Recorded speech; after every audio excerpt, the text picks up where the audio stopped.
the last problem of homework 23, problem 3. We have this component that's part of a larger contraption in the Design Expo, and it has two bars, and they're both the same length of 250 millimeters, and they're both 3 kilograms, and they're arranged at a right angle to each other, and they have this cable that's keeping them at that right angle. And it's initially rotating at 10 RPM, and some Arduino controller is controlling the moment. At that 10 RPM, it starts applying this moment that gets applied at 15 times t squared, right? So it's an increasing moment, and it's parabolically increasing with time. So we want to find the angular velocity and revolutions per minute, RPMs, after 3 seconds. So let's try to do that. And I picked a problem because I wanted to do something that had integration into the thing. So the first thing we could do is find what the moment of inertia of one of these slender rods is, and we're going to be looking down on this thing, so it's through the axis that's down that way, but it doesn't really matter. So we're going to take mass times length squared here, 1/12. So we have 3 kilograms, and the length is 0.25 meters. So we have 0.25 squared, 3 times 12 divided, 1.5625, oops, a lot of sig figs there, kilogram meter squared. Well, we have two choices because this is moving about a fixed axis. I mean, and so we could treat this as, and find the moment of inertia of both parts together about the center. I kind of want to do that. It might be like a little easier to do, right? So by a little bit of work now can save some effort in getting our velocity relationships. And we can do this. So let's take this piece right here, and we're assuming a lot of things, right? We're assuming that this slender rod, that we're ignoring the effect of the center of this piece of the thing, right? So what we want to have, let's call this O. Is it called O in the original problem? I can't remember if it's called O or not. Let's just say it's A, right? That's good enough. We'll call it A. So this is about A right there. So we're going to find the moment of inertia about A. So that's going to be, first off, not plus, but equal. And I don't want it to be bar, right? So it's not bar. It's about A, right? The bar means about the center of mass. So first off, let's do this AB one here. I'll look at a C right in there. And so we're going to take, and maybe I'll write this one. I'll revise this.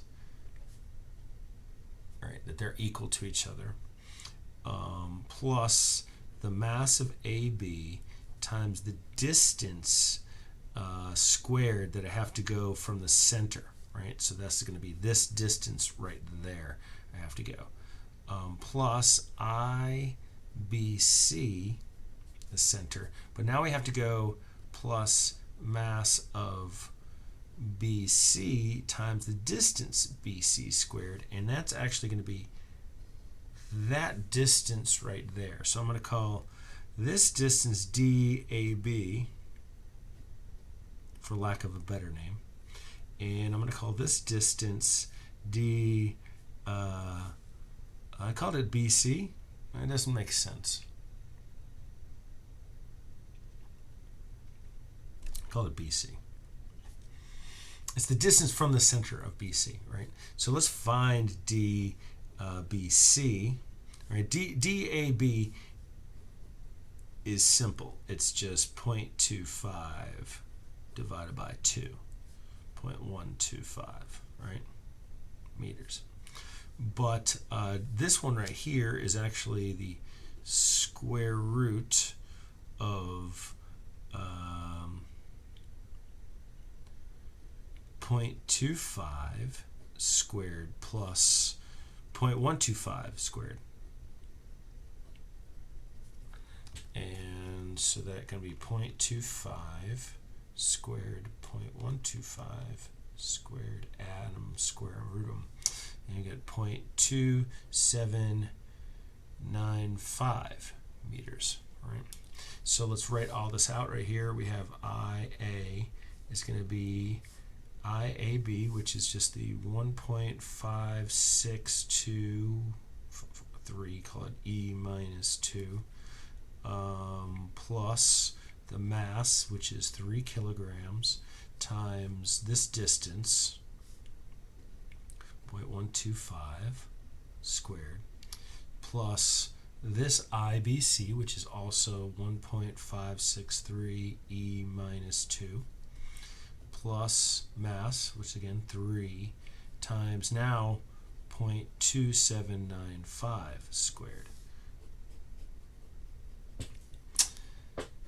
So, gonna square that number, multiply it by 3, add 0.1563 E minus 2, but multiply that by 2 and then add it. And then take 0.125 and square it and multiply that by 3 and add it. So I get 0.3125 kilogram meter squared. All right. So now what I want to do is find, let's write our initial impulse and final diagrams. Impulse has an E in it, Ted. All right. I can't spell impulse. How come I can't spell impulse? IMPLSE. That's sad. That's wicked sad. Let's see. I'll draw it into this position right here. We're looking down on the thing. Oops. And at this moment, no pun intended, we have IA omega 1. And we never turned the RPM into radians per second. We should do that. And then in this guy right here,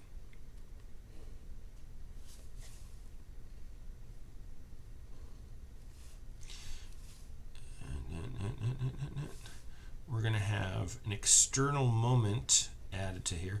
We're also going to have forces. We should put the reaction forces on there. Of course, they're not really. There's no reason for there to be reactions. Is that true? I don't think so. But anyway, here is our M. Oh, going to write it out as an impulse, right? So go integral M dt, right? From T1 to T2. Well, actually, just from 0 to T1. It's going to be equal to that over there. So let's write these over here, though, is R. And we don't know if these should be Rx. And I can't fit it in there. Okay, challenge accepted. Actually, this might be Z, right? Depends on what our... Yeah, this would be not Y. We usually like vertical to be, so that's going to be Z, because we're looking down at that thing. And then lastly,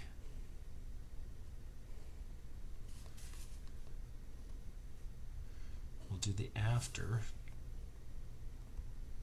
And we're kind of fortunate. Let's see, IA omega 2. We're kind of fortunate that there wasn't anything else involved into here. If we hadn't done the IA, if we hadn't done this part, we would need to take the individual velocities at the centers, and then this one, this particular center would be like right that distance, but then the velocity would be going this direction, I think. Did I say that correctly? Let me think.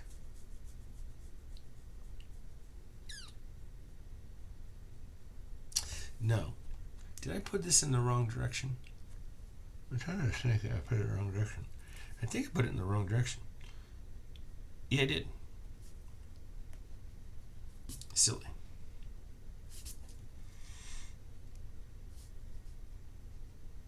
Oops.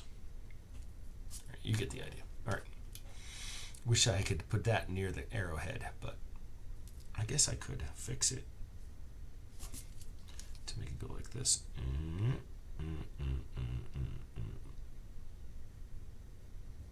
Like that? Sure. Okay. So, system momenta 1 plus external impulses from 1 to 2 is going to be equal to the system momenta 2.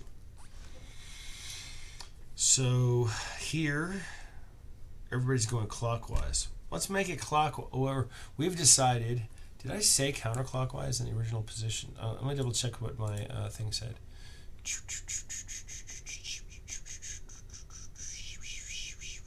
Did I say counterclockwise anywhere? Didn't say anything about the direction, I don't think. Okay, just double checking.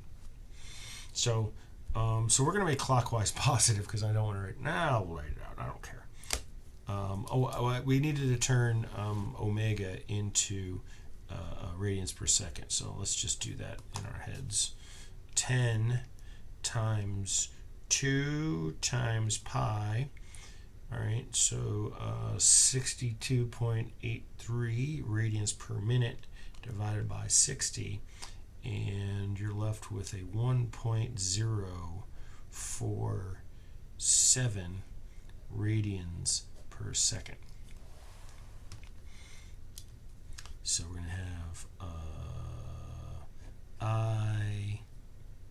IA, can't see that A, omega 1 minus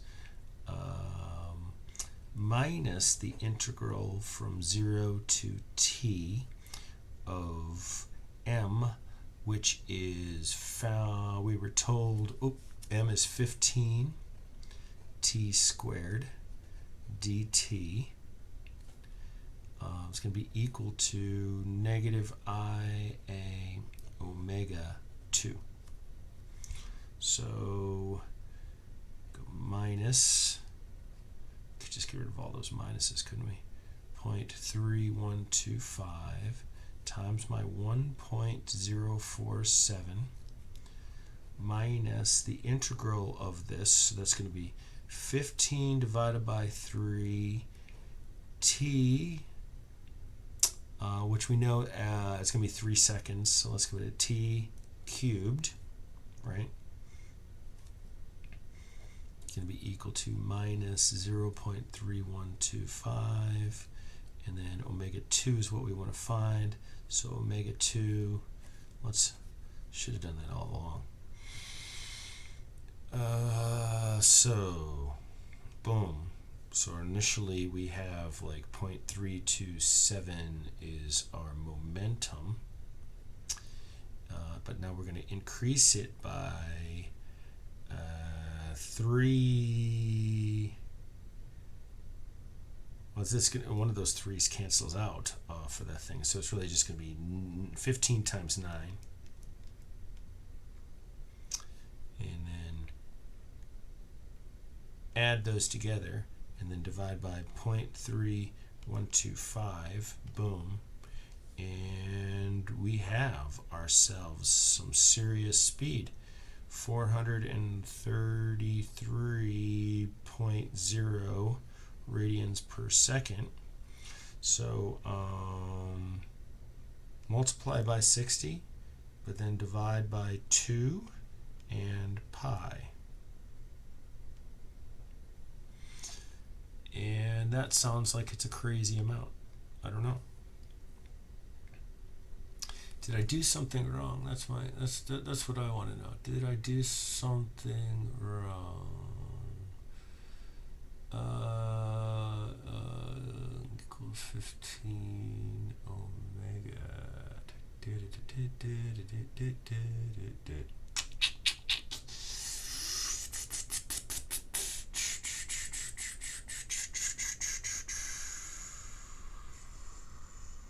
Oh, I see. I know what I did. Okay. Yeah, this is very small. This thing has a very small mass to it. So, okay, so I'm going to say 4,135 RPM. That thing is booking. So we can finish this right now, and then I can go see a friend at a bar. So omega 2 is going to be equal to, I think I did that right. Man, it doesn't feel right. Yeah, I guess. So please find my error if I made one, please. And in fact, I should have been like putting out a reward or something, like find my mistakes, and you get like bonus points. Maybe that next year. Ooh, I like that idea. Find my mistakes. But then everybody will be finding mistakes that aren't actually there. And it might hurt my feelings, right? That all my mistakes might be like, I'm a sensitive little flower, I swear. So there you go, the answer.